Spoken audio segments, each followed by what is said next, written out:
ingat lagi 2 minggu lepas dah habis ini, kita bincang dengan Haji sikit. Haji kata, pentingnya ilmu. Saya ingat lagi konklusi daripada Haji Afifi. Betul Haji Afifi? Kesimpulan dia apa? Ilmu. Jadi ilmu tu lah dekat ihdinas siratal mustaqim. Kita minta Allah jalan lurus tu, Allah bimbing kita belajar Al-Quran. Kita nampak, oh ini sebenarnya yang dikehendaki oleh Allah. Faham kebendaan selama ni yang aku fikir ini salah. Berlaku dah pada zaman dulu. Tapi kenapa aku ulang? Sebab tak faham. Kita baca dah Quran tapi sebab tak ada mengerti tentang Al-Quran ini. Bila Allah bagi mereka pengetahuan, mereka akan nampak. Sebab ilmu tu ibarat apa? Cahaya. Ilmu tu ibarat cahaya. Sebab tu guru tu ibarat apa? Peribahasa kita, guru ibarat lilin kan. Lah kali dia lebur dia. Sebab dia bakar diri dia. Kenapa tak guru tu ibarat matahari? Sampai hari ni dia menyinari. Jadi kena ubah tu. Guru ibarat lilin, sebab apa ke lilin? Sebab nanti dia pencin. Janganlah macam tu. Lilin ni nanti dia hancur, dia bakar diri dia. Dia menyinari orang tapi dia mencair macam tu. Dia korban. Baik jadi matahari tuan-tuan. Sampai hari ni masih menyinari. Baik, Allah kata apa dia? Orang-orang yang diberikan ilmu. Ini zaman Nabi Musa dulu, Taurat lah. Pada zaman kita hari ni, Al-Quran. Ilmu yang sebenar ialah Al-Quran. Asas ilmu, berfikir. Asas berfikir itu Al-Quran. Wailakum, kata mereka. Mereka nampak, celaka kamu. Rugi macam ni. Kalau korun lah kamu nampak besar, rugi kamu. Kalau semata-mata SPM tu kan, sebab apa saya sebut SPM tuan? Sebab baru lepas. Supaya kita dibetulkan. Sekali takut kita dah rasa beruntung dah. Oh, cucu aku straight A, dah bangga sangat dah. Sabar dulu. Betul, itu rezeki dia dapat kat dunia ni untuk dia mungkin menguruskan dunia. Tetapi akhirat itulah kejayaan sebenar dia. Sebenar-benar kejayaan bila kita berkumpul dengan mereka dekat mana? Dekat akhirat nanti. Bukan nanti kat dunia. Kalau kat dunia nanti mungkin tak sempat nak tengok dia jadi seorang doktor. Kita dah meninggal. Tanam pokok durian nak bagi anak kita makan. Sama-sama dengan keluarga, tak sempat. Kita pergi dulu. Yang makan siapa? Cucu tu dunia. Tapi akhirat nanti Allah kumpulkan balik. Itulah kejayaan yang sebenar. Kata dia apa dia? Celaka kamu. Wailakum. Sawabullahi khair. Ganjaran daripada Allah itu lebih besar. Lebih baik. Liman amana wa amila solihan.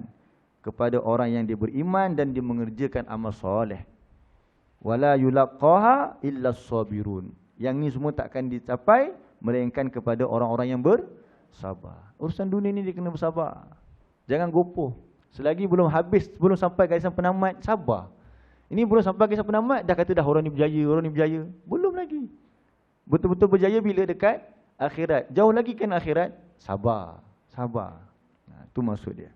Jadi inilah 3 kumpulan yang kita boleh tengok pada hari ini tentang Al-Maghdub. Iaitu orang yang Allah bagi ilmu. Itu kita dah tengok pada kuliah yang lepas. Hari ini kita sempat tengok 2, iaitu apa dia? Penguasa yang zalim, iaitu orang yang Allah bagi dia kuasa. Dan yang ketiga ialah golongan yang kaya yang sombong. Nanti Ad-Dhalin kita akan lihat lebih kurang ada 4 atau 5 insya-Allah. Antaranya ialah apa? Tadilah pengikut kepada ilmuwan yang jahat. Orang-orang bawahan penguasa yang zalim. Dan juga tadilah orang-orang yang faham kebendaan tu yang mengikut golongan kaya yang sombong. Lagi apa lagi? Dalam Quran Allah sebut tentang orang yang mengikut suara orang ramai. Dalam Quran Allah sebut apa? Tentang orang yang tersesat sebab ikut majoriti. Semua masyarakat dah buat macam ni. Dia tak kira dah. Kalau kata ilmu dah cakap lain, tadi masyarakat buat macam ni, dia kira masyarakat dah. Jadi semua tu Allah ceritakan dalam Al-Quran juga. InsyaAllah nanti kita akan sambung satu lagi kuliah kita pada minggu yang seterusnya. Dan lepas tu, lepas habis daripada surah Al-Fatihah, nanti saya akan bincanglah dengan AJK sama ada kita nak sambung. Sebenarnya kalau ikutkan saya punya silibus lah bila saya mengajar Tadabbur Fatihah ni, saya akan masuk juga surah Al-Baqarah dulu sampai ayat 22. Sebab kat situ lepas je surah Al-Fatihah ni, mula pada Al-Baqarah ayat pertama sampai juzuk 1 ni sebenarnya cerita tentang manusia. Allah cerita tentang manusia, ciri-ciri manusia. Tapi 22 ayat pertama ni dah cukup dah untuk kita kuasai manusia tu macam mana. Ada yang beriman, ada yang ingkar pula ada yang pura-pura beriman. Semua tu ada pada ni. Tapi tak apalah. Nanti kita akan bincang dulu dengan AJK, kita nak sambung lepas Al-Fatihah ini surah Al-Baqarah sikit ke ataupun surah-surah yang lain lah. Tapi untuk makluman, kita di masjid sekarang tengah surah Al-Hujurat. Di majlis Al-Hujurat. Al-Hujurat ini tentang apa? Tentang apa soal Al-Hujurat? Membentuk masyarakat. Surah yang mengajar kita membentuk masyarakat. Okey, jazakumullah khairan atas perhatian semua. Kita lagi satu bahagian iaitu ad-dallin, insya-Allah pada kuliah yang seterusnya.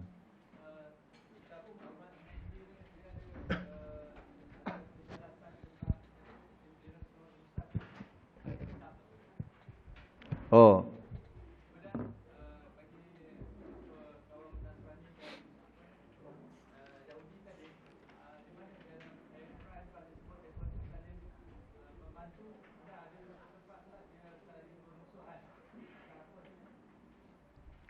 Haji Afifi tanya yang pertama, dalam Taurat ke Injil ada ke cerita tentang siratal ladzina an'amta alaihim? Ihdinas siratal mustaqim. Secara spesifik itu tak pasti. Tetapi contohnya kalau kita baca dalam surah Al-A'la haji. Surah Al-A'la haji, tengok surah Al-A'la surah 87. Saya bacakan dulu kat sini kalau haji sempat haji boleh tengok.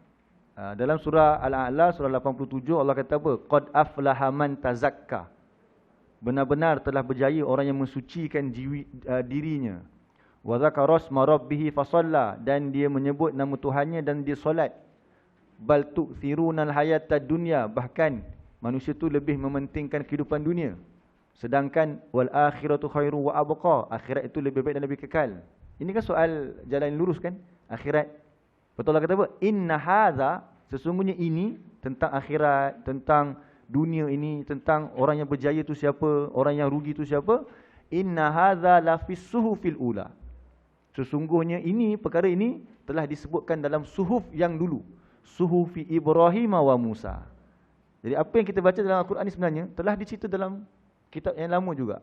Sebab tu tak perlu lagi kita baca Taurat dan sebagainya, sebab semua dah dalam Al-Quran. Inna hadza lafis suhufil ula. Suhufi Ibrahim, surah Al-A'la, surah 87 ayat 18-19. Lepas tu soalan kedua tadi, surah apa yang Allah kata mereka tu saling bermusuhan? Surah Al-Baqarah ada.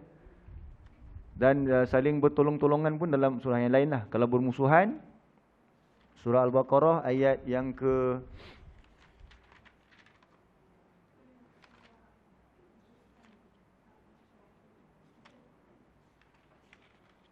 surah 2 ayat 113 saja.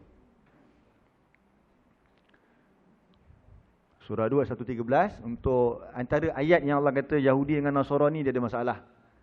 Kalau mereka saling bekerjasama,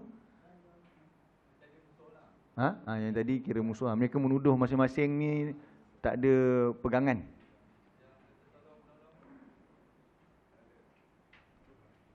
Itu tak ingat. Surah berapa?